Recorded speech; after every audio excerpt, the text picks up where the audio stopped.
Hello everybody and welcome to my channel White Maple Designs. I'm Mary and I'm a junior digital artist.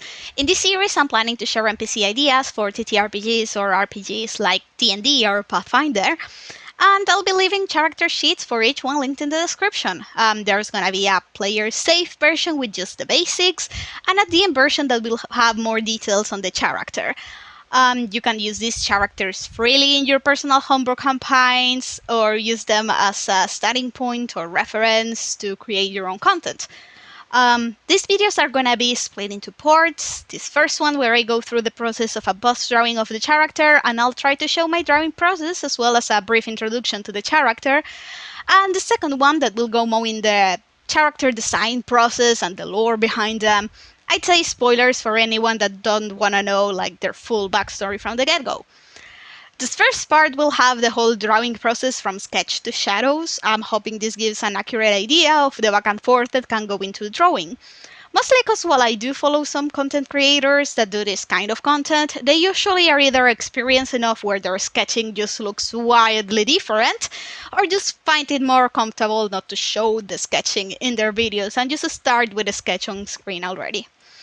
So yeah, I want to do this as a way to show new artists the way I personally do my sketches. For the characters in this series, I have some models that I make as a base, but I have worked without them, and in those cases, I can start as simple as sticky figures to build on top of.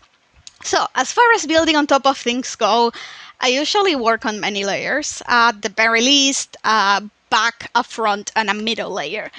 So in this case, in the very first sketch, that would be, for example, the chest as the back layer, the hair and beard as the middle layer, and the hand as the front layer.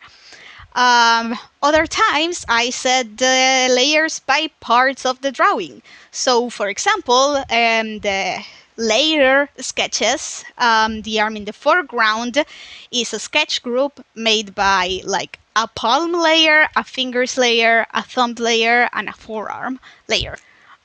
I also use the layer to facilitate, per se, adding more elements. So I usually create them in a separate layer and then merge them down. That way I can move the element around freely before committing to a position. And I do this both in line art and sketch. In line art, I usually do it so a single line that I'm trying to do, say, from the shoulder to the neck, and then merge down. It also helps me that if I overshoot the line, I can just erase without having to worry about the converging lines.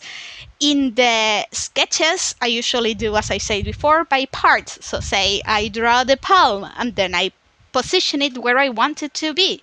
And then I just merge it down to the rest of the things. Also, just a small thing that's good to keep in mind, remember to flip the image every once in a while because your brain can't get used to how things look. So basically there might be a point where you're like, yeah, no, that looks fine, but it's just that your brain's gotten used to it looking that way so it looks right. I don't know, man, brains are weird. So yeah, just good idea to flip it every once in a while to make sure that it looks good from a different angle too. So, next thing, hands. They are kind of infamous in the art community, but in the end I feel like it's a matter of divide and conquer. I usually just split it in palms, finger, and thumbs and just like independently position those until everything just looks vaguely where it should be. Then I just, as I keep doing the sketches, I keep refining. So say if I started off with just a general gesture of the hand, I just separate the fingers or like, you know, start adding the like most obvious creases, you know, just to make it look more like a hand and less like various geometrical shapes. If you wanna know the proportions that I use, I usually go for middle finger is equal to the palm. The thumb is roughly the length of the pinky, and that's about 2/3 of the middle finger. And the ring and pointer are just a bit smaller than the middle one. As I said before also, I really recommend checking the hand's creases, since I feel like that's what sometimes really sells the hand gesture position.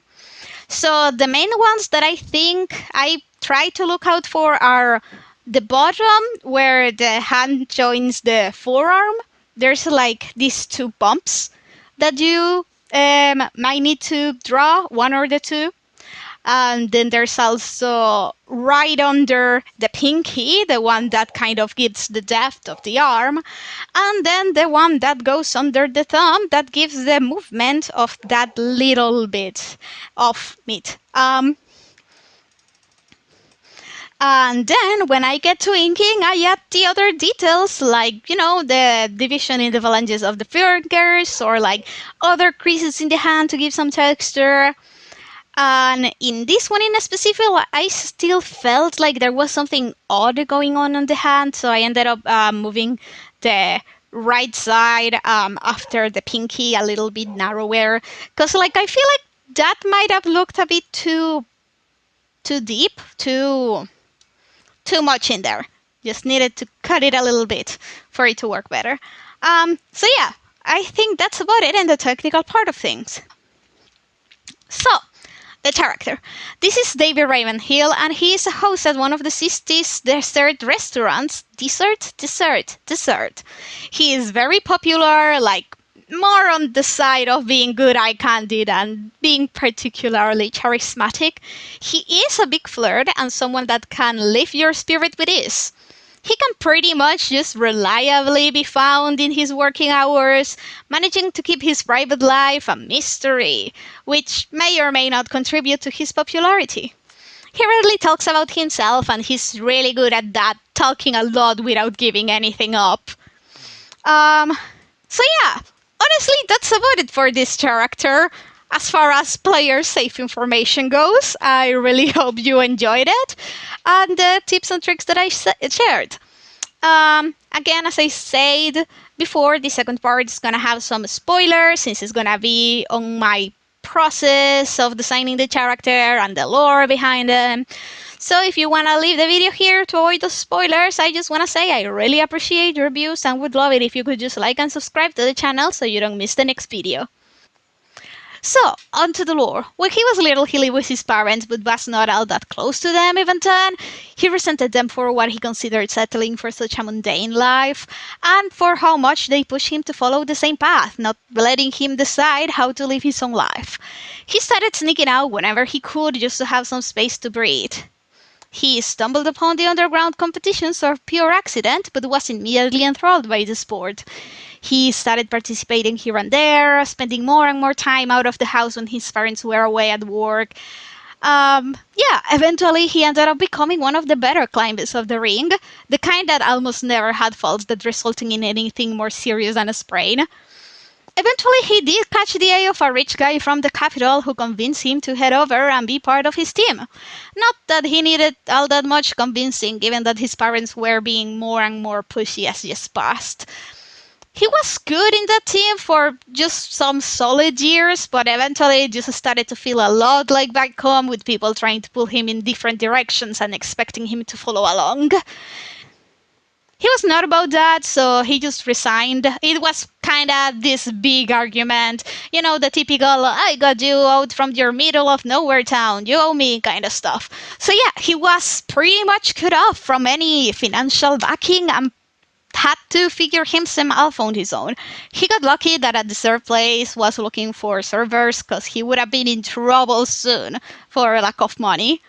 Still, he got a day job to keep himself afloat and kept going to the competitions as a solo player, and is known for being pretty uncooperative with those that want to add him to their teams. Like, he will do casual team-ups, but nothing solid. If you want to play him, I'd say he's someone proud of himself and his achievements, but not someone to have the emotional capacity to keep up with deep relationships. He grew too used to surface level connections, so now he has trouble figuring out anything deeper than that. He would be the type of person that tries to keep the conversation going and the humor alive. He would also be the type to not throw away his shot in any facet of his life, and that does end up making him reckless more often than not, but he deals with the consequences as they come. As for his design, I wanted to go for these like dancer type clothings, the ones you see guys wearing in dance competitions, basically. His color palette, I really like these very light colors with the white, the light creams, and I feel like the aqua is a nice splash of color. Now, I might have gone a bit overboard with his tummy rolls, but I feel like they give him character. The idea was those strongman types more than bodybuilder anyway. For the hair, I went for these nice sidebars and this ever so slightly wavy hair. And the beard, I went for something on the shorter side for dwarves standards, because I feel like he's young, maybe not can't drink at bars young, but definitely around doesn't know Texas area. So, yeah, I think that'd be about it for this one. David Ravenhill here to serve. Once again, middle thanks for watching the video, and if you made it all the way here, how about commenting your favorite dessert? Do you prefer sweet or savory flavors? Anyways, hope you have a nice rest of your day, and yeah, bye bye!